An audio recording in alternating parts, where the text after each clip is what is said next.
আসসালামু আলাইকুম রহমতুল্লাহ। আজকে চলে এসেছি একটি চলুন রান্না শিখি পর্বের সহজ একটি রেসিপি নিয়ে। সিমের বিচি এনেছিল গতকালকে বাজার থেকে। সিমের বিচি দিয়ে আলু দিয়ে মাছ রান্না। সর্বপ্রথম সিমের বিচিগুলি আমি রাতে ভিজিয়ে রেখেছিলাম, তারপর খোসা ছড়ানো হয়েছে। সিমের বিচিগুলো ভালো করে ধুয়ে, কেউ আলু দিতে চাইলে 2-3টা আলু দিলেই বেটার হয়, কারণ নরম হয়।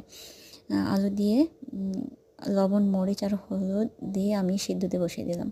এই মাছগুলো দিয়ে রান্না হবে, পুকুরের ধরা মাছ, আমার পূর্বের ভিডিওতে দেখেছিলেন। তো কিছু মাছ তরকারিতে দিব, কিছু মাছ ভেজে রেখে দিব, বাচ্চারা খাবে। তো সর্বপ্রথম মাছগুলোকেও আবার এদিক দিয়ে চুলা রান্না হচ্ছে, ওই দিক দিয়ে আবার মাছগুলোকে হলুদ লবণ দিয়ে মেখে ঢেসে রেখেছি। হলুদ আর লবণ দেওয়ার সময় খেয়াল রাখবেন, আগে হলুদ দিবেন পরে লবণ।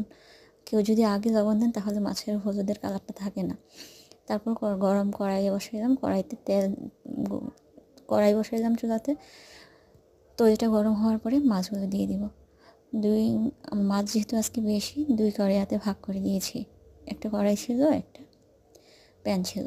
ওই দিক দিয়ে হলুদ লবণ মরিচ দিয়ে সিদ্ধ বসানো সিমের বিচিগুলি ঝোল শুকিয়ে এসেছে, এটা উঠিয়ে রেখেছি। এগুলো মাঝখানে কয়েকবার আমি অফ ক্যামেরায় নাড়া দিয়েছিলাম। এখন আবার 2টি পেঁয়াজ, 2 চা চামচ আদা বাটা, 2 চা চামচ রসুন বাটা, কয়েকটি 5-6টি কাঁচামরিচ একসাথে দিয়ে কড়াইতে নেড়ে মশলা কষিয়ে ওই সিদ্ধ, মনে আছে সিদ্ধ করে রাখা সিমের বিচি আলুটা দিয়ে দিব। এটা ভেজে কষিয়ে আনবো, একদম শুকনা হওয়ার পরে হয়ে আসবে, যখন ঝোল থাকবে না তখন এরকম নেড়ে চেড়ে দিব।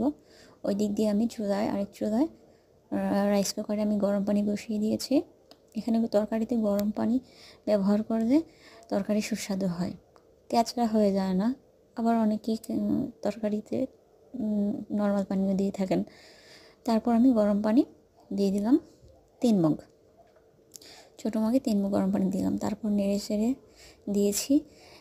এখানে আবার অফ ক্যামেরায় আমি ধনিয়া পাতা কেটে রেখেছি, ভাজা মাছগুলি কড়াইতে দিয়ে দিলাম।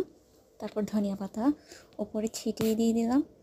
তারপর ঝোলটা যখন মাখা মাখা হয়ে আসবে, একটু ঝোল, আলু যেহেতু আছে, সিমের বিচি যেহেতু আছে, ঝোল কিন্তু চষে নিয়ে যাবে। মাছও দিয়েছি। ঝোলটা যখন নিচে আসবে, তরকারির নিচে আসবে, তখন আমি নেড়ে চেড়ে উঠিয়ে ফেলবো।